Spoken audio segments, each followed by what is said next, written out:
Assalamualaikum warahmatullahi wabarakatuh. Kali ini kita akan membahas basic commands 3D object pada AutoCAD, yaitu extrude, press pull, loft, revolve, dan sweep. Untuk video ini, saya akan membahas dua basic commands, yaitu extrude dan press pull. Kemudian untuk commands yang lainnya akan dibahas pada video setelah ini. Yang pertama, extrude.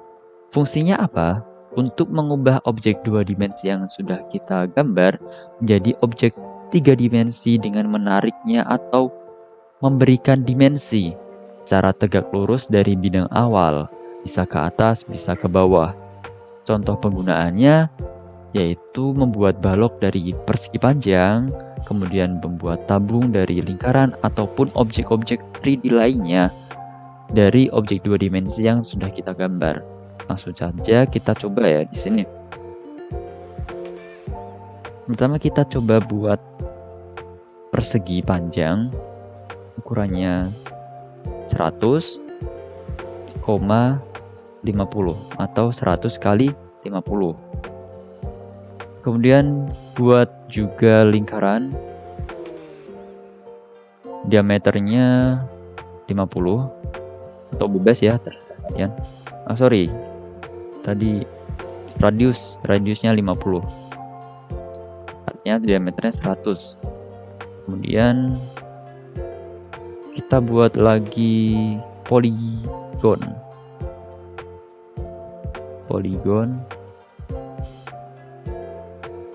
poligonnya berapa sisi? Kita coba 6 sisi ya, segi 6.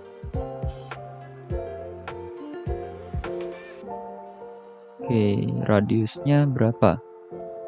Radiusnya sama aja 50 aja ya. Oke. Kemudian arahkan ke isometric view atau sudut pandang isometri seperti ini ya. Pilih di sini ada command tombol extrude. Pilih objeknya, enter, kemudian masukkan ketebalan dari objek yang ingin kita extrude. Misal saya masukkan 100. Seperti ini ya. Hal yang sama untuk objek yang lain. Bisa kita pilih dua langsung objek seperti ini ya. Nggak harus satu persatu. Misal saya masukkan 200. Oke. Ini untuk command extrude. Kemudian command yang kedua yaitu press pull. Fungsinya mirip dengan extrude, namun press pull ini lebih fleksibel karena dapat menarik atau menekan area tertutup dengan memilih langsung bidang 2 dimensi yang sudah kita buat. Contoh penggunaannya, kita bisa membuat lubang pada balok ataupun silinder dengan menarik atau menekan dari bagian yang sudah dipilih. Seperti itu. Oke, langsung saja. Nanti kita akan bahas perbedaannya seperti apa. Kita buat dulu ya. Lingkaran di sini, 2 lingkaran. Yang pertama radiusnya 50. Kemudian kita buat lagi lingkaran di titik sumbu yang sama dengan radius 30. Oke, seperti ini. Kemudian kita klik icon press pull di sini ya. Ini ada icon press pull, klik.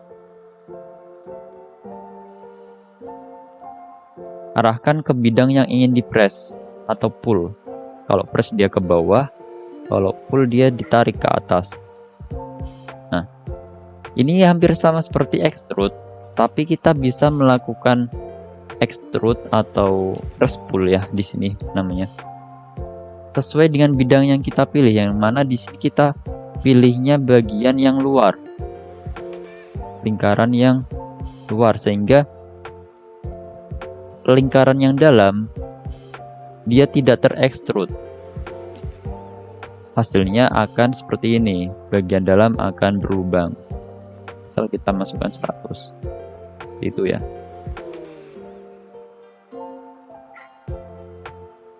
Kemudian apa perbedaan dari extrude dan press pull?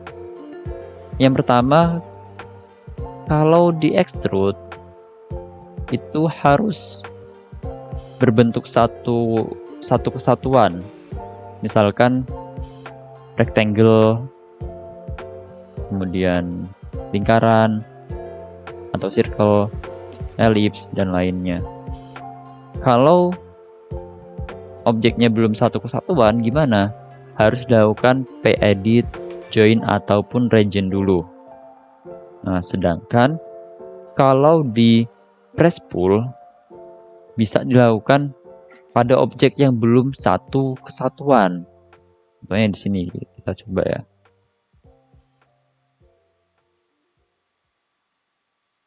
Misalkan saya membuat pakai line. Nah, di sini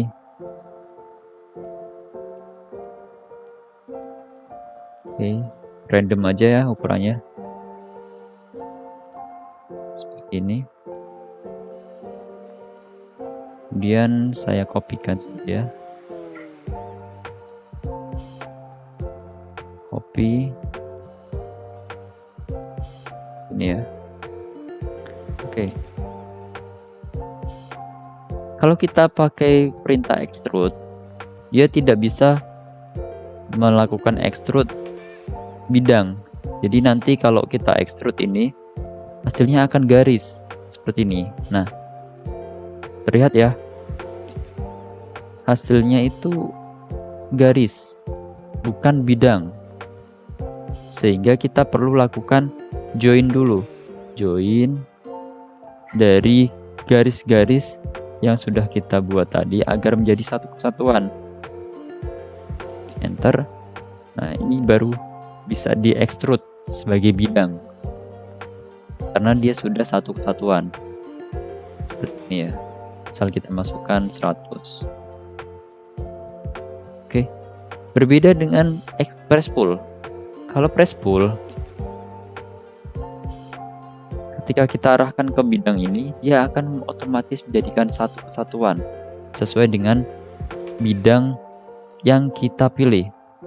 Misalkan diklik ini, dia otomatis akan membuat objek 3 dimensi dari bidang yang kita pilih. Akan 100. Oke. Seperti itu.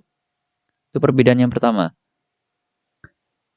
Kemudian perbedaan yang kedua yaitu objek 2 dimensi yang telah dibuat 3 dimensi atau di extrude, nanti objek 2 dimensinya akan hilang. Sedangkan kalau di press pull, objek 2 dimensinya tidak hilang. Ya. Contohnya, yuk kita coba saja di sini.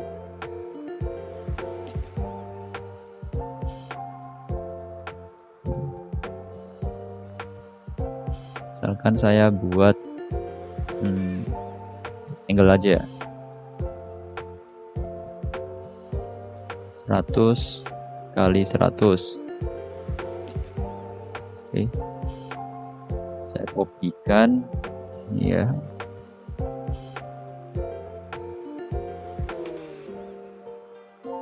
Oke. Di sini sudah ada 2 persegi. 100 kali 100. Yang pertama kita extrude. Enter. Saya masukkan 100. Oke. Kalau dipindahkan objek 3D-nya ini, kita pindahkan ke sini ya.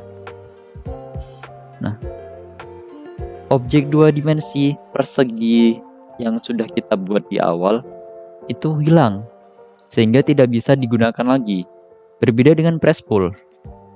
Coba kita press pull persegi yang ini. Klik perseginya, terus tarik ke atas, enter, height-nya atau ketinggiannya 100. Enter. Nah, Coba kita pindahkan objeknya, enter. Saya pindahkan ke sini ya.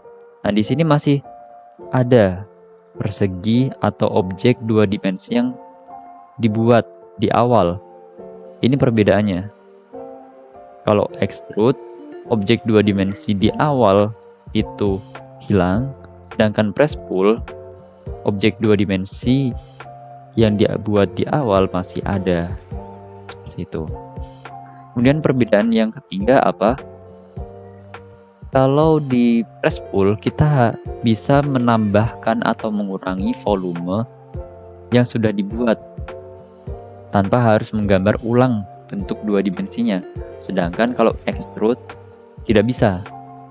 Tidak bisa menambahkan atau mengurangi volume dari objek yang sudah dibuat. Maksudnya gimana? Coba ini. Kita kan tadi sudah membuat objek 3 dimensi. Yang pertama ini pakai extrude. Yang kedua ini pakai press pull. Kalau press pull, kita bisa menambahkan atau mengurangi ketinggiannya ini seperti ini ya. Misal kita ingin menambahkan menjadi 200. Tadi kan 100. Ya otomatis akan jadi 200 ketinggiannya. Gitu. Atau kalau kita salah ukuran, ingin dikurangin. Yang awalnya 200 pengen dikurangin jadi 150. Jadinya seperti ini. Tinggal dikurangin aja. Sedangkan kalau extrude dia tidak bisa. Ketika kita pilih bidangnya, dia tidak bisa ditambahkan atau dikurangin. Jadi bisa dibilang press pull ini lebih fleksibel dibandingkan extrude. Oke, di awal tadi kita sudah coba membuat objek yang berlubang seperti ini menggunakan press pull. Kemudian bagaimana kalau kita ingin membuat objek yang berlubang seperti ini menggunakan perintah extrude? Oke, kita coba buat lingkaran dulu di sini ya. 50. Kemudian buat lagi lingkaran radiusnya 30 saja. Oke. Yang pertama kita bisa menggunakan solid subtract. Jadi kita extrude dulu objeknya. Dua-duanya di extrude.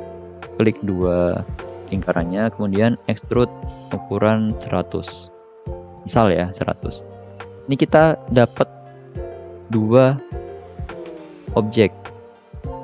Kita ubah dulu ke tampilan 2 dimensi. Ada objek yang lingkaran di dalam dan objek lingkaran luar.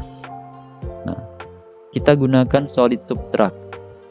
Ini klik objek yang ingin dilubangin, enter, kemudian klik objek yang melubanginya, enter. Hasilnya seperti ini.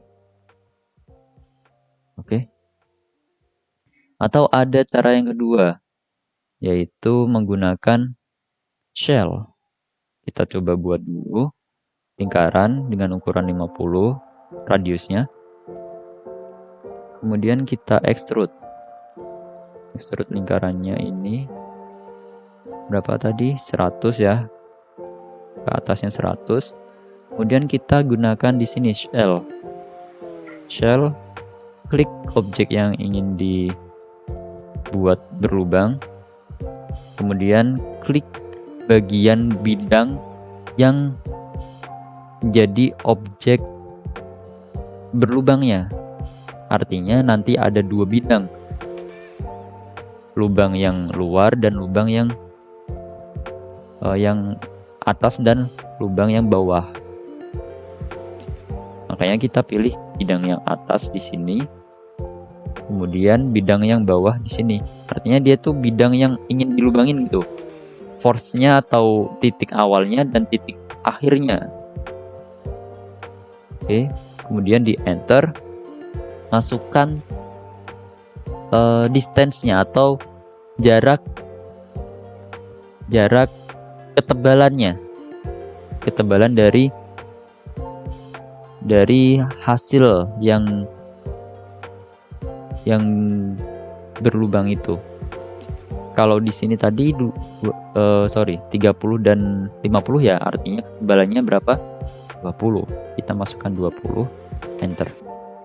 Nah, hasilnya seperti ini ya, kurang lebih sama. Hanya berbeda tekniknya saja. Sekian untuk video yang pertama ini.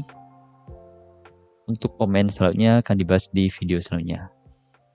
Selamat mencoba.